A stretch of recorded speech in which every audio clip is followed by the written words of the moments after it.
ناظرین، حدیث نبوی سماعت فرمائیں۔ بسم اللہ الرحمن الرحیم۔ حضرت عیسیٰ علی نبینا علیہ الصلاۃ والسلام فرماتے ہیں کہ محمد صلی اللہ علیہ وسلم کی امت کے اعمال حشر کی ترازو میں اس لیے سب سے زیادہ بھاری ہیں کہ ان کی زبانیں ایک ایسے کلمے کے ساتھ مانوس ہیں جو ان سے پہلی امتوں پر بھاری تھا۔ وہ کلمہ لا الہ الا اللہ ہے۔ یہ ایک کھلی ہوئی بات ہے۔ امت محمدیہ کے درمیان کلمہ طیبہ کا جتنا زور اور کثرت ہے کسی امت میں بھی اتنی کثرت نہیں ہے۔ مشائخ سلوک کی لاکھوں نہیں کروڑوں کی مقدار ہے، اور پھر ہر شیخ کے کم و بیش سینکڑوں مرید، اور تقریباً سبھی کے ہاں کلمہ طیبہ کا ورد ہزاروں کی مقدار میں روزانہ کے معمولات میں داخل ہے۔ جامع الاصول میں لکھا ہے کہ لفظ اللہ کا ذکر ورد کے طور پر کم از کم 5000 کی مقدار ہے، اور زیادہ کے لیے کوئی حد نہیں، اور صوفیہ کے لیے کم از کم 25000 روزانہ، اور لا الہ الا اللہ کی مقدار کے متعلق لکھا ہے کم از کم 5000 روزانہ ہو۔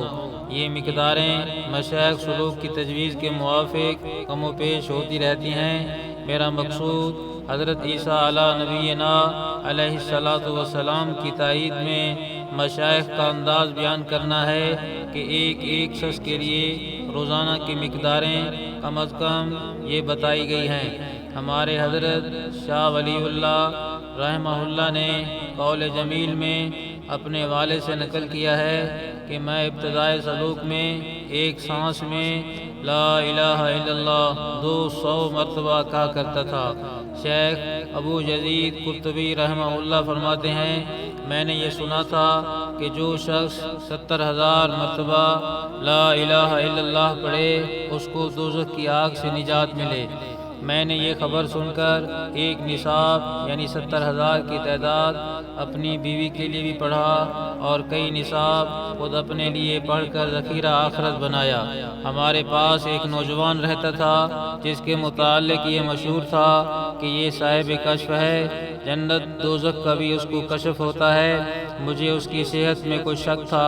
ایک مرتبہ وہ نوجوان ہمارے ساتھ کھانے میں شریک تھا کہ دفعتاً اس نے ایک چیخ ماری اور سانس پھولنے لگا، اور کہا کہ میری ماں دوزخ میں جل رہی ہے۔ اس کی حالت مجھے نظر آئی۔ قرطبی رحمہ اللہ کہتے ہیں، میں اس کی گھبراہٹ دیکھ رہا تھا۔ مجھے خیال آیا کہ ایک نصاب اس کی ماں کو بخش دوں، جس سے اس کی سچائی کا بھی مجھے تجربہ ہو جائے گا۔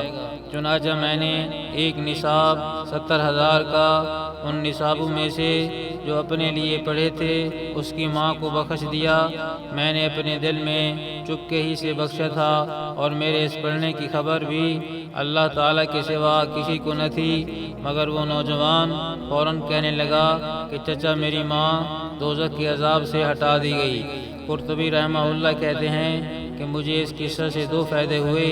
ایک تو اس کی برکت کا جو 70000 کی مقدار پر میں نے سنی تھی اس کا بھی تجربہ ہوا، دوسرا اس نوجوان کی سچائی کا بھی یقین ہو گیا۔